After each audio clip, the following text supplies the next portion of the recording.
अध्याय 4 प्राणी जगत वर्गीकरण का आधार। प्राणियों की संरचना एवं आकार में विभिन्नता होते हुए भी उनकी कोशिका व्यवस्था, शारीरिक समिति, प्रगुहा की प्रकृति, पाचन तंत्र, परिसंचरण तंत्र, जनन तंत्र की रचना में कुछ आधारभूत समानताएं पाई जाती है। इन विशेषताओं को वर्गीकरण के आधार के रूप में प्रकट किया गया है। इनमें से कुछ का वर्णन यहाँ किया गया है। संगठन के स्तर। यद्यपि प्राणी जगत के सभी सदस्य बहुकोशिकीय होते हैं, लेकिन सभी एक ही प्रकार की कोशिका के संगठन को प्रदर्शित नहीं करते हैं। उदाहरण के स्पंज में कोशिका बिखरे हुए समूह में अर्थात वे कोशिकीय स्तर का संगठन दर्शाती है। कोशिकाओं के बीच श्रम का कुछ विभाजन होता है। सिलेंट्रेड कोशिकाओं की व्यवस्था अधिक होती है, उसमें कोशिका अपना कार्य संगठित होकर ऊतक के रूप में करती है, इसीलिए इसे ऊतक स्तर का संगठन कहा जाता है। इनसे उच्च स्तर का संगठन जो प्लेटिहेल्मिंथेज के सदस्य तथा अन्य उच्च संघों में पाया जाता है, इससे ऊतक संगठित होकर अंग का निर्माण करते हैं और प्रत्येक अंग एक विशेष कार्य करता है। प्राणी में जैसे एनेलिड, आर्थ्रोपोड, मोलस्क, इकाइनोडर्म तथा रज्जुकी के अंग मिलकर तंत्र के रूप में शारीरिक का कार्य करते हैं। प्रत्येक तंत्र एक विशिष्ट कार्य करता है। इस तरह की रचना अंग तंत्र के स्तर का संगठन कहा जाता है। विभिन्न प्राणी समूहों में अंग तंत्र विभिन्न प्रकार की जटिलताएं प्रदर्शित करते हैं। उदाहरण के लिए पाचन की अपूर्ण व पूर्ण होता है। अपूर्ण पाचन तंत्र में एक ही बाह्य द्वार होता है जो मुख तथा गुदा दोनों का कार्य करता है, जैसे प्लेटिहेल्मिंथेज। पूर्ण पाचन तंत्र में दो बाह्य द्वार होते हैं, मुख तथा गुदा। इसी प्रकार परिसंचरण तंत्र को भी दो भागों में बांटा गया है, खुला परिसंचरण तंत्र व बंद परिसंचरण तंत्र। पहला, खुला परिसंचरण तंत्र। तंत्र में रक्त का बहाव हृदय से सीधे बाहर भेजा जाता है तथा कोशिका ऊतक इसमें डूबे रहते हैं। बंद परिसंचरण तंत्र। रक्त का संचार हृदय से भिन्न भिन्न व्यास की वाहिकाओं में होता है। एग्जाम्पल, धमनी, शिरा तथा केशिकाएं। समिति। प्राणी को समिति के आधार पर भी श्रेणीबद्ध किया जा सकता है। स्पंज मुख्यतः असममित होते हैं, अर्थात किसी भी केंद्रीय अक्ष से गुजरने वाली रेखा इन्हें दो बराबर भागों में विभाजित नहीं करती है। जब किसी भी केंद्रीय अक्ष से गुजरने वाली रेखा प्राणी के शरीर को दो समरूप भागों में विभाजित करती है तो इसे अरीय सममित कहते हैं। सिलेंट्रेट, टिनोफोरा, इकाइनोडर्म में इस प्रकार की समिति होती है। कुछ एनेलिड, आर्थ्रोपोड आदि में एक ही अक्ष से गुजरने वाली रेखा द्वारा शरीर दो समरूप दाएं व बाएं भाग में बांटा जा सकता है, जिसे द्विपार्श्व सममित कहते हैं। द्विकोरिक तथा त्रिकोरिक संगठन। जिन प्राणियों में कोशिकाएं दो भ्रूण स्तरों में व्यवस्थित होती है, यथा बाह्य एक्टोडर्म तथा आंतरिक एंडोडर्म, वे द्विकोरिक कहलाते हैं, जैसे सिलेंट्रेट। वे प्राणी जिनके विकसित भ्रूण में तृतीय भ्रूण स्तर मेसोडर्म होता है, वे त्रिकोरिक कहलाते हैं। उदाहरण प्लेटिहेल्मिंथेज से रज्जुकी तक। प्रगुहा या सीलोम। शरीर भित्ति तथा आहारनाल के बीच में गुहा की उपस्थिति अथवा अनुपस्थिति वर्गीकरण का महत्वपूर्ण आधार है।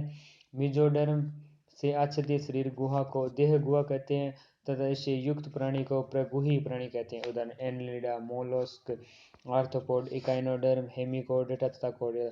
कुछ प्राणियों में यह गुहा मेसोडर्म में आच्छादित नहीं होती है, बल्कि मध्य त्वचा, मेसोडर्म, बाह्य त्वचा एवं अंतर त्वचा के बीच बिखरी हुई थैली के रूप में पाई जाती है, जिन्हें कूट गुही कहते हैं, जैसे एस्के हेल्मिंथेज।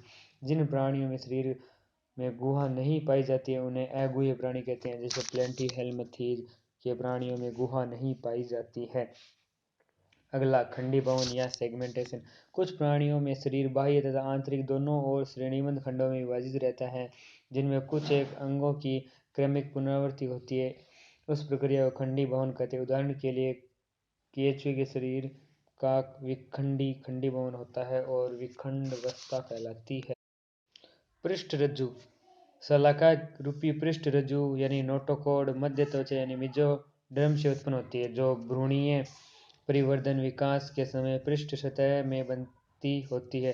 पृष्ठ रज्जु युक्त प्राणी को रज्जुकी कॉर्डेट प्राणी कहते हैं तथा पृष्ठ रज्जु रहित प्राणी को अरज्जुकी या नॉन कॉर्डेट प्राणी कहते हैं। प्राणियों का वर्गीकरण।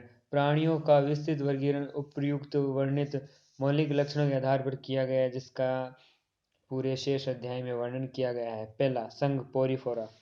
इस असंख्य प्राणियों को सामान्यतः स्पंज कहते हैं। सामान्यतः यह लवणीय एवं असममित होते हैं। यह सब आद्य बहुकोशिक प्राणी हैं जिनका शरीर संगठन कोशिकीय स्तर का होता है। स्पंजों में जल परिवहन तथा नाल तंत्र पाया जाता है। जल सूक्ष्म रंध्र ओस्टिया द्वारा शरीर के केंद्रीय स्पंज गुहा यानी स्पोंजोसिल में प्रवेश करता है तथा बड़े रंध्र ओस्टिकुलम द्वारा बाहर निकलता है। जल परिवहन का यह रास्ता भोजन जमा करने, श्वसन तथा अपशिष्ट पदार्थों को उत्सर्जित करने में सहायक होता है। कोइनोसाइट या कॉलर कोशिका स्पंज गुहा तथा नाल तंत्र को आश्रित करती है। कोशिकाओं में पाचन होने वाला इस पाचन को अंतःकोशिक पाचन कहते हैं। कंकाल शरीर को आधार प्रदान करता है जो कंटिकाओं तथा स्पंजिन तंतुओं का बना होता है। स्पंज प्राणी में नर तथा मादा पृथक नहीं होते हैं, वे उभयलिंगाश्रयी होते हैं। अंडे तथा शुक्राणु दोनों एक द्वारा ही बनाए जाते हैं।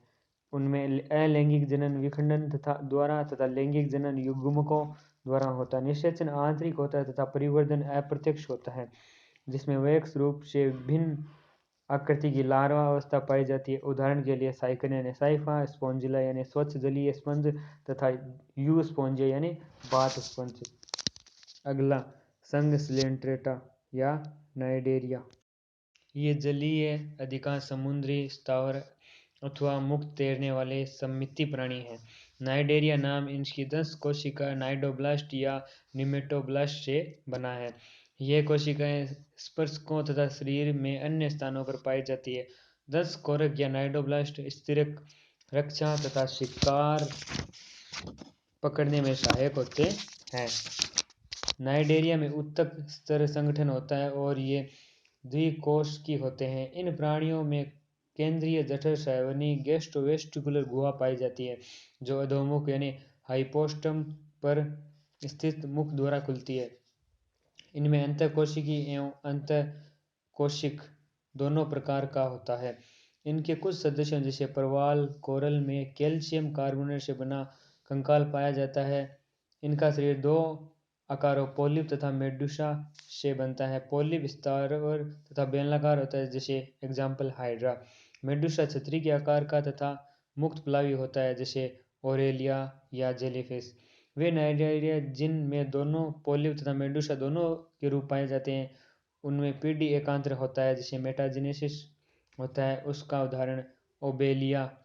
पॉलिप अलैंगिक जनन के द्वारा मेडुसा उत्पन्न करते हैं तथा मेडुसा लैंगिक जनन के द्वारा पॉलिप उत्पन्न करते हैं। उदाहरण फाइसेलिया यानी पुर्तगाली युद्ध मानव, एडम्सिया यानी समुद्र एनीमोन, पेनेट्यूला यानी समुद्री पिच, गोरगोनिया यानी समुद्री वेजन, तक्ष या मैंड्रिना यानी ब्रेन कोरल। अगला संघ टिनोफोरा। संघ टिनोफोरा को सामान्य समुद्री अखरोट या मानव कंकाल जेली भी कहते हैं या कुंभ जेली भी इन्हें कहते हैं। ये सभी समुद्रवासी अरीय सममित द्विकोरिक जीव होते हैं तथा इनमें उत्तक श्रेणी का शरीर संगठन होता है। संघ टिनोफोरा। टिनोफोरा कंकधर भी कहा जाता है को इसे सामान्य भाषा में संघ टिनोफोर या कंकधर को सामान्यतः समुद्री अखरोट या सी वॉलनट या कंकाल जेली या कोम्ब जेली भी कहते हैं। ये सभी समुद्रवासी अरीय सममित द्विकोरिक जीव होते हैं तथा इनमें उत्तक श्रेणी का शारीरिक संगठन होता है। शरीर में 8 बाह्य पक्षमापी कंकत पट्टिका होती हैं जो चलन में सहायता करती है। पाचन अंतःकोशिका तथा अंतराकोशिक दोनों प्रकार का होता है। जीव संदीप्ति उत्पन्न होती है, प्राणी के द्वारा प्रकाश उत्सर्जन करना। टिनोफोर की मुख्य विशेषता है नर एवं मादा अलग नहीं होते, जनन केवल लैंगिक होता है, निषेचन बाह्य होता है तथा अप्रत्यक्ष परिवर्धन होता है जिसमें लार्वा अवस्था नहीं होती है। एग्जाम्पल प्लूरोब्रेकिया तथा टिनोप्लाना या हार्मीफोर। संघ प्लेटिहेल्मिंथेज या चपटे कृमि। इस संघ के प्राणी पृष्ठाधार रूप से चपटे होते हैं, इसीलिए इन्हें सामान्य चपटे कृमि कहा जाता है।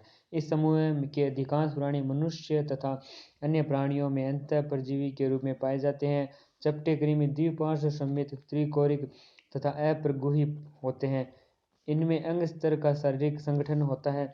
परजीवी प्राणी में अंकुश तथा चूसक पाए जाते हैं। कुछ चपटे कृमि खाद्य पदार्थ को परपोषी से सीधे अपने शरीर की सतह से अवशोषित कर लेते हैं। इनमें ज्वाला कोशिकाएं पाई जाती है जो प्राणसरण नियंत्रण तथा उत्सर्जन में सहायता करती हैं। नर तथा मादा अलग नहीं होते, निषेचन आंतरिक होता है तथा परिवर्धन में बहुत सी लार्वावस्था पाई जाती है। प्लेनेरिया में पुनरुत्पादन की असीम क्षमता पाई जाती है जो इसका महत्वपूर्ण गुण है। प्लेनेरिया में पुनरुत्पादन की असीम क्षमता पाई जाती है। उदाहरण टीनिया यानी फीताकृमि, फेसियोला यानी पर्णकृमि और टेपवर्म। सर्वप्रथम अंग विकास साधारण क्यूटिकल के द्वारा हुआ है। संघ एस के हेलमिंथीज या गोल कृमि। एस के हेलमिंथीज प्राणी अनुप्रस्थ काट में गोलाकार होते हैं अतः इन्हें गोल कृमि भी कहा जाता है। ये मुक्त जीवी जलीय अथवा स्थलीय तथा पौधे एवं प्राणियों में परजीवी भी होते हैं। ये द्विपार्श्व सममित, त्रिकोणिक तथा कूटगुही प्राणी होते हैं। इनका शरीर संगठन अंग तंत्र प्रकार का होता है। आहार नाल पूर्ण होती है जिसमें सुप्रवर्धित पेशी ग्रसनी होती है। उत्सर्जन नाल शरीर से अपशिष्ट पदार्थों को उत्सर्जन रंध्र के द्वारा बाहर निकालती है। नर तथा मादा एक लिंगाश्रय होते हैं। प्राय मादा नर से बड़ी होती है।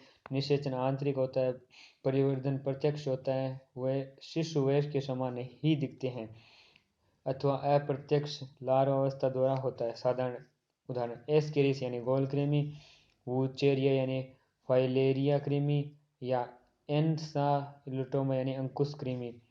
ये स्वतंत्र जीवी यानी रेप्टिसिड। संघ एनेलिडा। ये प्राणी जलीय, लवणीय तथा अलवणीय हो सकते हैं तथा स्थलीय भी हो सकते हैं। स्वतंत्र जीव तथा कभी कभी परजीवी होते हैं।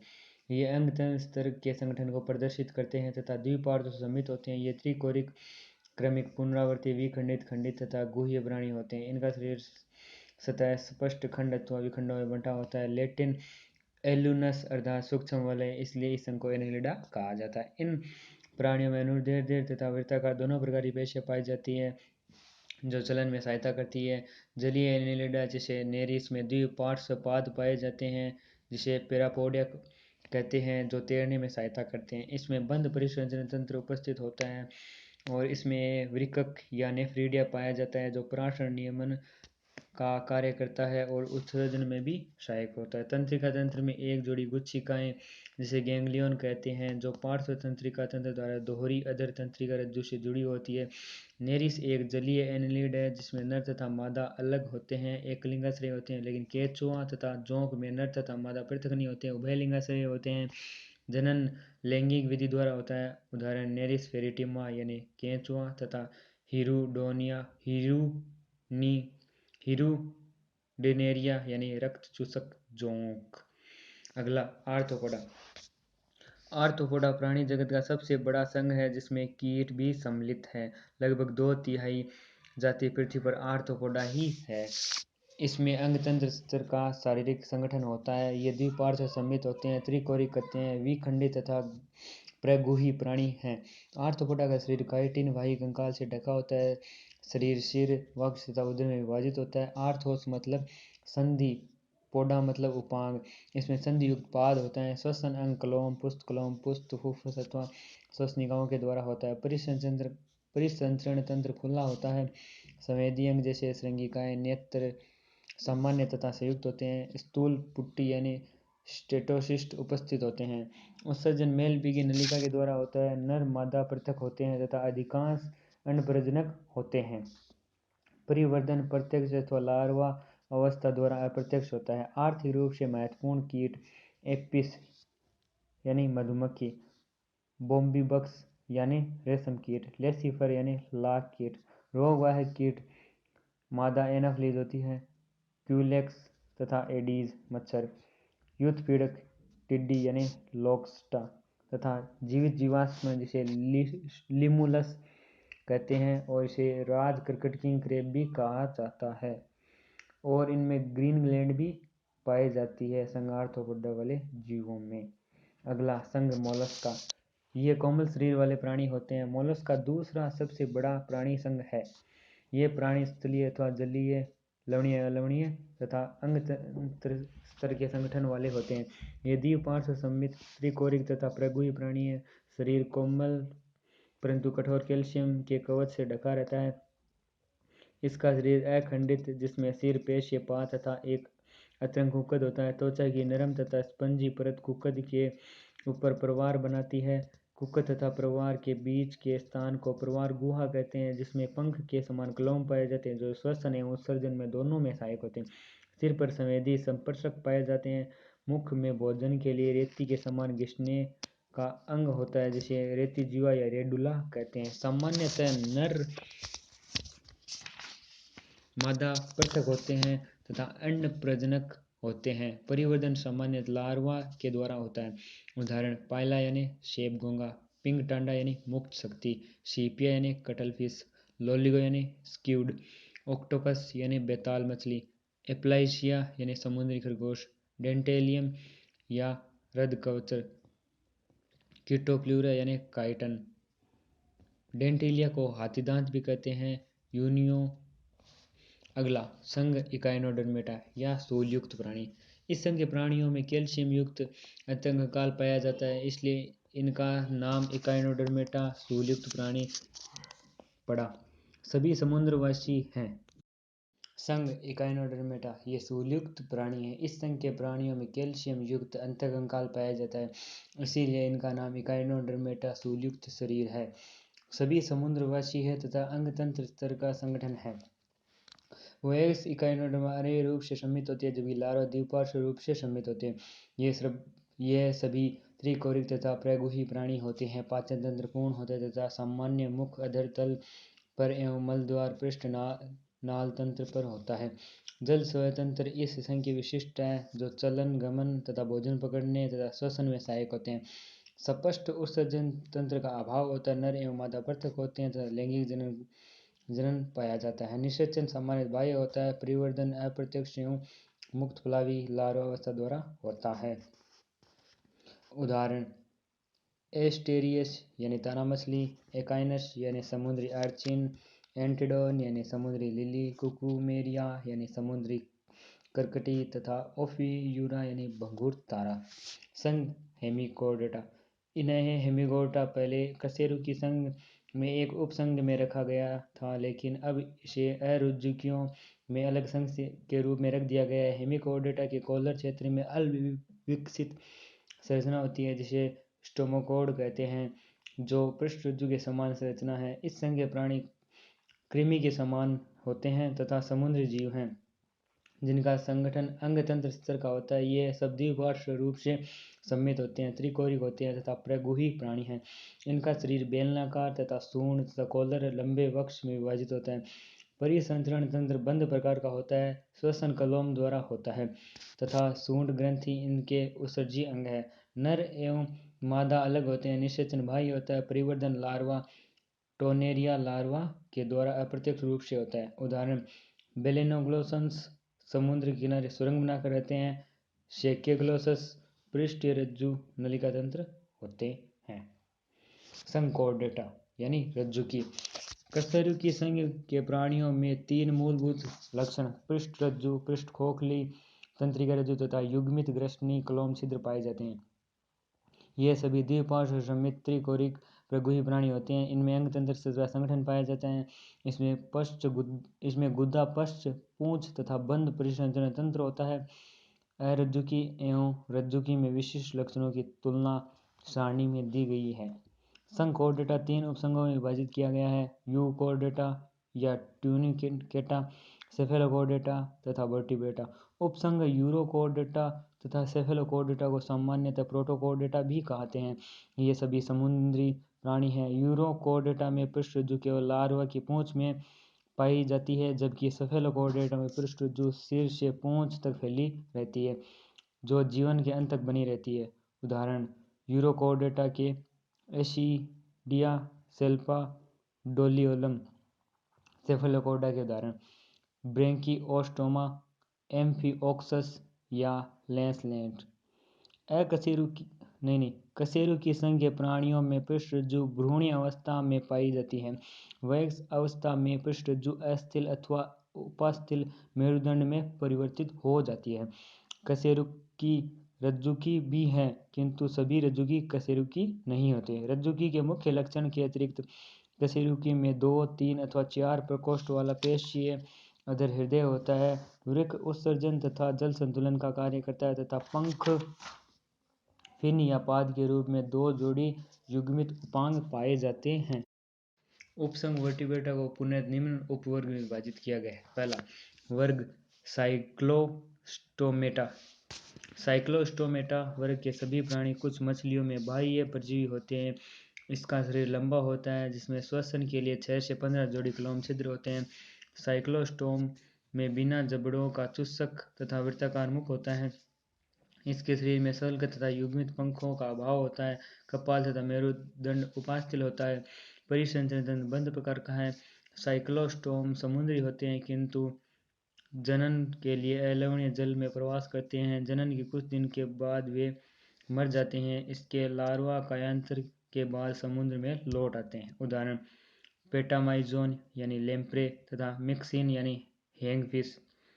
हृदय इनमें 2 कक्षीय होता है। दूसरा वर्ग क्वाड्रिकथीज। ये धारारेख के शरीर के समुद्री प्राणी है तथा इनका अंतःकंकाल उपास्थल है। मुख अधर पर स्थित होता है। पृष्ठरज्जु चिरस्थायी होते हैं। क्लोम छिद्र अलग अलग होते हैं तथा ओपर्कुलम से ढके नहीं होते हैं। त्वचा दृढ़ एवं सूक्ष्म पट्टाभ सल्कयुक्त होती है। पट्टाभ दांत पट्टाभ सल के रूप में रूपांतरित और पीछे की ओर मुड़े दांत होते हैं। इनके जबड़े बहुत शक्तिशाली होते हैं। ये सब मछलियां हैं।